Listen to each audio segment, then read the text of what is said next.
एक मुलाकात ऐसी शख्सियतों के साथ जिन्होंने दिया है अपने जीवन को एक नया मुकाम। रूबरू कराएंगे ऐसी कुछ हस्तियों के साथ एक खास शख्सियत के साथ मुलाकात जयदेव पटेल के साथ नंबर 1 इंडिया न्यूज। नमस्कार व्यूअर्स, मैं जयदेव पटेल और आप देख रहे हैं नंबर 1 इंडिया न्यूज। आपका एक बार फिर स्वागत है एक खास शख्सियत के साथ मुलाकात प्रोग्राम में। आज हम बात करेंगे चारधाम यात्रा को लेकर क्या कुछ खास तैयारियां उत्तराखंड पुलिस की तरफ से की गई है और जो लोग हुड़दंग मचा रहे हैं इसके खिलाफ किस तरह की उत्तराखंड पुलिस कार्रवाई करेगी और इसी के साथ साथ लोगों को इस तरह की परेशानी ना हो ये कैसे सुनिश्चित किया जा रहा है। इन्हें दामोदर बात करने के लिए हमारे साथ खास सम्मान है उत्तराखंड पुलिस के अतिरिक्त पुलिस महानिदेशक कानून व्यवस्था एपी अंशुमान जी, आपका बहुत स्वागत आज हमारे प्रोग्राम में। धन्यवाद जी। एपी अंशुमान जी, आपसे मेरा पहला सवाल है कि चारधाम यात्रा शुरू हो चुकी है, ऐसे में क्या कुछ खास तैयारियां उत्तराखंड पुलिस की तरफ से की गई है? जैसे कि मैं बताना चाहूंगा, चारधाम उत्तराखंड राज्य के लिए एक बहुत ही महत्वपूर्ण पर्व है और इसमें पूर्व के वर्षों की बात ही इस वर्ष भी लाखों की संख्या में श्रद्धालु विभिन्न धामों में दर्शन करने के लिए पहुंच रहे हैं। तो उसके मद्देनजर बहुत ज्यादा व्यापक व्यवस्था की गई है। बहुत बड़ी संख्या में पुलिसकर्मी और अधिकारियों की तैनाती की गई है और जैसे कि आपने शुरू में देखा होगा बहुत ज्यादा भीड़ हो गई थी, तो उसके मद्देनजर जो हमारी ट्रैफिक स्कीम है या क्राउड कंट्रोल की स्कीम है उसमें हमने लगातार परिवर्तन भी किया है। और अभी कल तक का फिगर मैं बता रहा हूँ, करीब 8 लाख से ज्यादा श्रद्धालु विभिन्न धाम में यात्रा कर चुके हैं।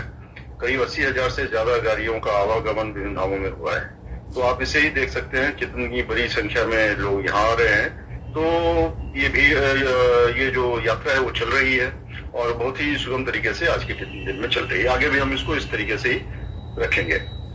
एपी अंशुमान जी, अगर हम बात करते हैं चारधाम यात्रा की तो इसको लेकर के ट्रैफिक व्यवस्था किस तरीके से इंतजाम आप लोगों की तरफ से किए गए ताकि लोगों को ज्यादा परेशानी का सामना नहीं करना पड़े?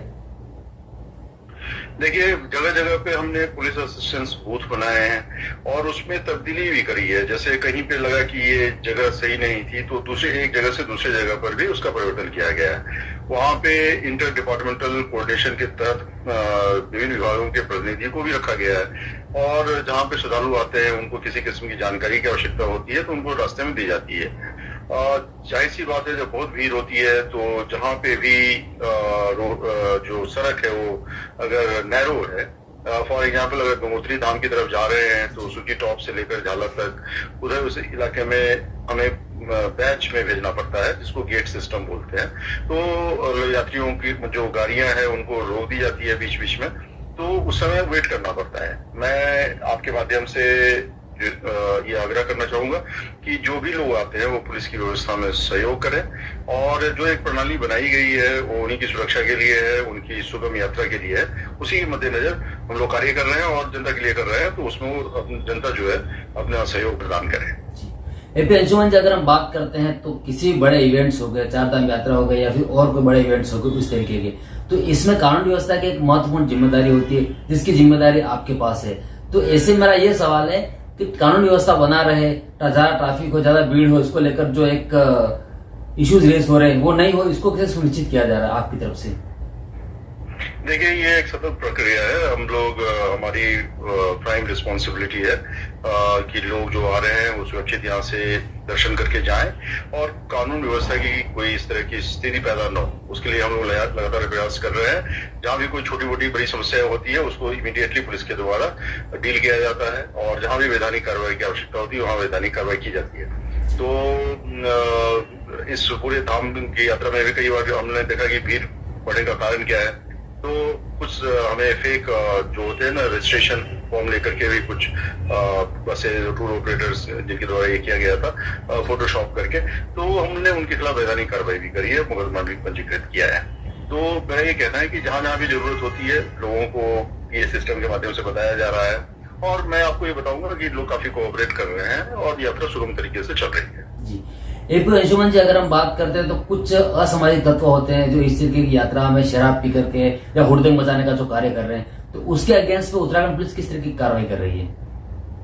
देखिए, हम ऑपरेशन मर्यादा चलाते हैं और हम चूंकि ये धाम बहुत ही एक पवित्र किस्म की यात्रा है ये, और धाम में जो लोग भी पहुंचते हैं वो उनकी भावनाएं उससे जुड़ी होती हैं और देश के विभिन्न कोनों से ये जो है श्रद्धालु यहाँ आते हैं। तो मैं ये कहना चाहूंगा आपके माध्यम से कि इस तरह के धाम पर जब जाए तो कोई भी ऐसा अमर्यादित आचरण न करे जिसकी वजह से पुलिस आपके खिलाफ जो है वैधानिक कार्रवाई करे। हम लगातार जगह जगह पर फ्लेक्सी बोर्ड, साइनेजेस ये सब भी लगाए हैं हमने कि आप धाम की सैंक्टिटी को देखते हुए इस यात्रा में जहां भी पहुंचते हैं एक मर्यादित किस्म का आचरण करें, और जहां भी कोई इस तरह की त्रुटि देखने को मिलती है तो हम उनके खिलाफ वैधानिक कार्रवाई करते हैं। एपी अंशुमान जी, आपसे मेरा एक आखिरी सवाल है कि चारधाम यात्रा में किस तरीके की खास मॉनिटरिंग की जा रही है? सोशल मीडिया की हो गई या तमाम सर्वेलेंस हो गए या कहीं के जो ड्रोन हो गए उसको लेकर के, और क्या कुछ डिप्लॉयमेंट है वहां पर? मैं आपको बताना चाहूंगा, हमने इस पर प्रबंध किए हैं।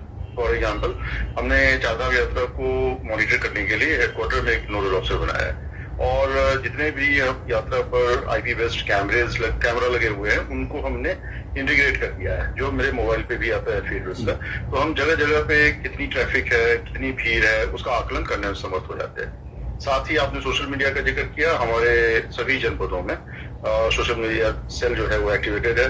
कोई अगर जो अनवेरिफाइड और फेक न्यूज अगर चल रहा है तो उसके खिलाफ कार्रवाई करते हैं। उनको हमारी एक SOP है, उस SOP के अनुरूप कार्रवाई की जाती है। जहां तक ड्रोन और CCTV की बात है तो इसको मैंने जैसे बताया CCTV का हम मॉनिटर करते हैं, उस तरह से ड्रोन का भी फुटेज जो है समय समय पर जहां भी आवश्यकता महसूस होती है उसके अनुसार उसका फीड जो है कंट्रोल रूम में आता है, वहां से हम लोगों के पास वो आ जाता है। तो इस तरह की तमाम व्यवस्थाएं की गई हैं, और आप जाहिर सी बात है जहाँ पे आप जाते हैं ये जितने भी धाम है वो हाई ऑल्टीट्यूड पे है। हाई ऑल्टीट्यूड पे कोई भी लॉजिस्टिक का इशू होता है तो उसको फिर रिप्लेस करने में टाइम लगता है।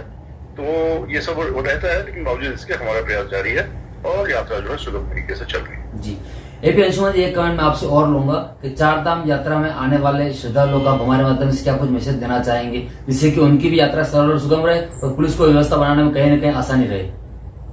मैं आपके माध्यम से ये अपील करना चाहता हूँ कि जो भी जनता चारधाम के लिए आ रहे हैं, पहले तो वो पंजीकृत हो, नंबर 1।